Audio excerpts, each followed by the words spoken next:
Bonjour tout le monde. I've lived in France since 2012, and I have had a lot of time over the years to reflect on the French way of life and how it differs from the way we do things in the United States. So in this video, I'm going to get into 7 things that I feel France does better than the US. And here on my channel, I usually try to provide information and keep my opinions out of it, but not in this one. I have some opinions.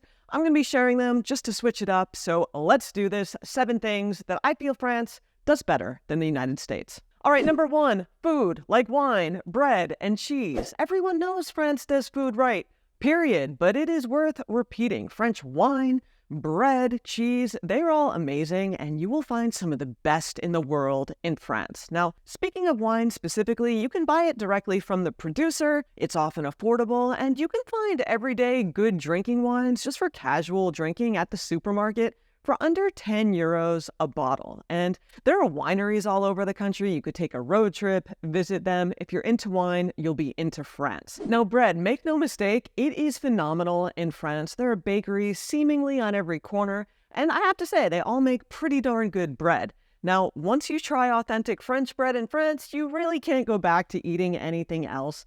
And if you're not into baguettes, you don't have to be. You will find something you like because there are all kinds of different breads and pastries and desserts at French bakeries. And cheese, it's often affordable. The French often eat it after their meals, sometimes in place of dessert. And really, any way you look at it, France does things like wine, bread, and cheese right.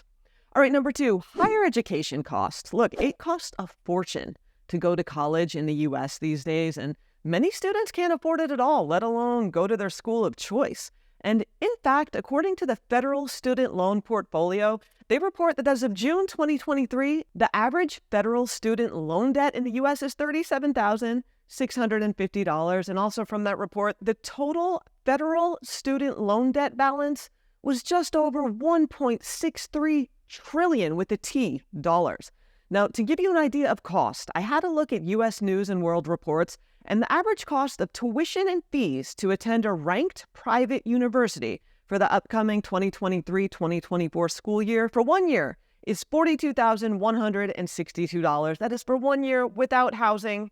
And don't even get me started on the debt medical professionals get into in the U.S. Many doctors graduate with personal debt well into the 6 figures that can take years, if not decades, to pay off. In my opinion, higher education should not be cost prohibitive, and France gets that. And for many of us in the U.S., depending on where we went to high school and what kind of student we were, what track we were on, a 4-year university, that was the only option.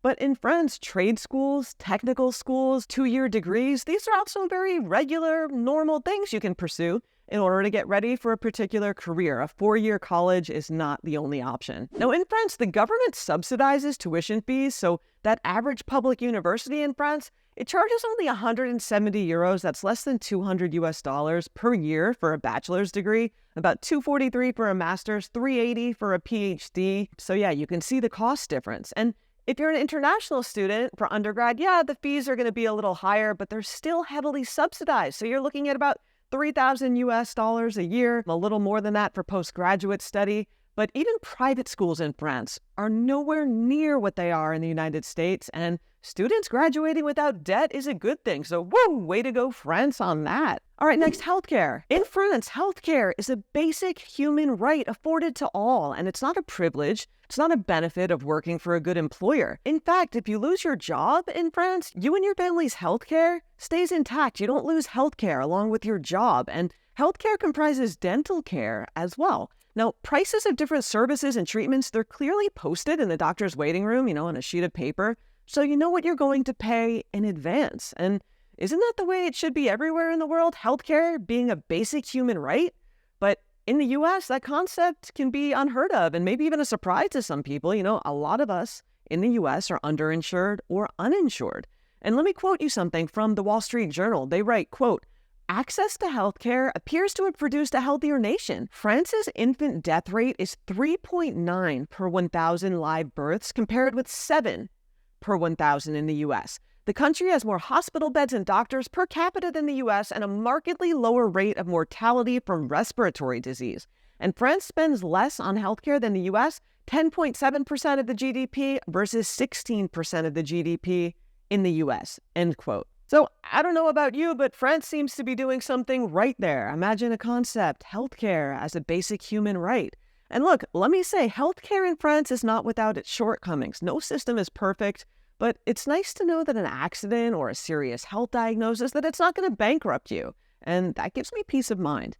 And on the topic of healthcare, I'd be remiss if I didn't mention French pharmacies. They are fantastic. And to learn more about them, I made a behind the scenes video. I'll link here. It takes you into a French pharmacy, talks with the employees, shows you the kinds of things you could do there. So I'd love if you watch that. All right, next up, gun laws. Yes, I'm going there. And yeah, sure, guns exist in France, but know what doesn't?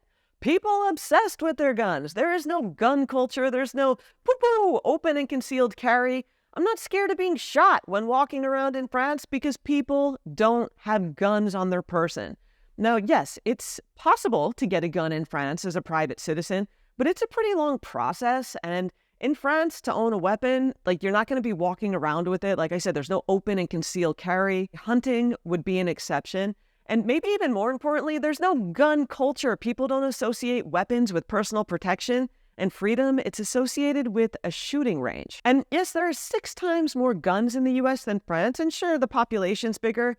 But according to health data, the rate of firearm homicide per 100,000 people is 4.52 in the US and 0.24 in France. So regarding gun laws, France wins. Great job, France. I personally feel safer in France. All right, next up, public transportation. Now, yes, France is a much smaller country than the US, but I have to say, regardless, public transportation is a major plus of living here. From high-speed trains, the TGV, which stands for Train à Grande Vitesse, to tramways, to buses, to metro networks, you can get around France without driving or flying pretty easily in a lot of cases. In fact, France has 27,483 kilometers of railway lines, only second to Germany, making train travel in France a really popular option for good reason. And it's often affordable as well. All right, next up, maternity leave. Maternity leave is a minimum of 16 weeks long. So if you're a soon-to-be mother, you're entitled to 16 weeks off work with pay. And that breaks down to 6 weeks before birth and another 10 after. And if you have twins, it's longer. If you have complications, it's longer than 16 weeks. And if it's your third child. And let's not forget about the dads. Paternity leave breaks down as follows. You get 4 days of mandatory leave right after the birth, and then 21 additional days within the next 6 months.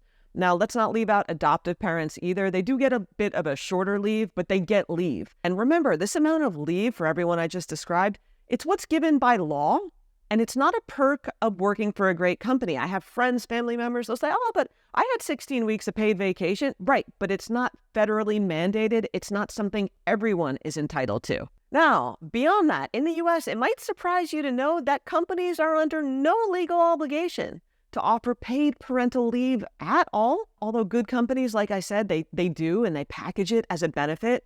There's also something called FMLA, the Family Medical Leave Act, and that covers up to 12 weeks of unpaid leave. Unpaid, but it's only an option for those who work at a company with at least 50 employees. So if you work at a small company with, say, 30 employees, you don't get that. And France here is not the unicorn. It's the US who's the outlier. Most civilized countries, they offer paid maternity leave at a federal level. So France wins here, and I say this as someone who is child-free. I have no horse in this race, but it's nice to know that the country I live in gives people the time they need with their baby before expecting them to be back at work. Next, something that's related is the work-life balance, including 5 paid weeks of vacation time for full-time employees. And people in France, and I'd wager many countries around the world, they work to live and not the other way around. All full-time employees in France, as I said, they get 5 weeks of paid vacation that they are expected to take, plus public holidays in a lot of cases. And work is not the most important thing in people's lives. It's certainly not a badge of honor to say you were in the office till midnight or that you made an extra 1,000 euros working overtime. Way to go. No. Rest is really important to the French, so much so that in a lot of cases, stores are closed on Sundays, often every day after 8 p.m., especially in small towns. And many times even during lunch hours, like my bank, it's closed from 12 to 2. And you'll even find that some stores and places of business, they're closed all day on Mondays as well, if they have maybe Saturday hours, Saturday morning. This is all to say that the French lifestyle, it prioritizes rest, vacation, family time over pretty much everything else, and that tells you a lot about French culture. Now, of course, it's important to remember that not everyone's experience in France or the US or anywhere in the world is going to be the same as anyone else's. Regional differences count for a lot.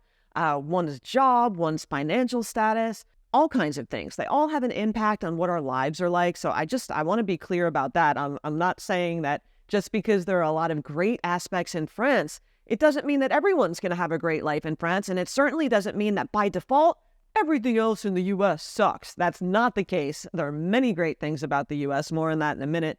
And I want to turn it over to you. I want you to tell me below in the comments, what things does France get right? Do you agree with what I've just said? Are these things important to you? I'll meet you below down in the comments. And like I said, I'm going to make a reverse video, just in the name of balance and all, on what things the U.S. does better than France, because there are many. No country's perfect, and I'm one to always shout that from the rooftops. France is not a magical unicorn that's going to be amazing for everyone always across the board. And certainly that doesn't mean that there's only problems with the U.S. Anyway, I also want to point out my holiday gift guide for Francophiles. It's over on the blog now that we're here in the holiday season. I'd love for you to check that out. They're all quality gifts that I either own or have personally used. Yeah, they're quality things that I think you'll like. So check them out. That's a way to support the channel. I appreciate you being here. Thank you. And I'll see you back on We in France soon. Salut!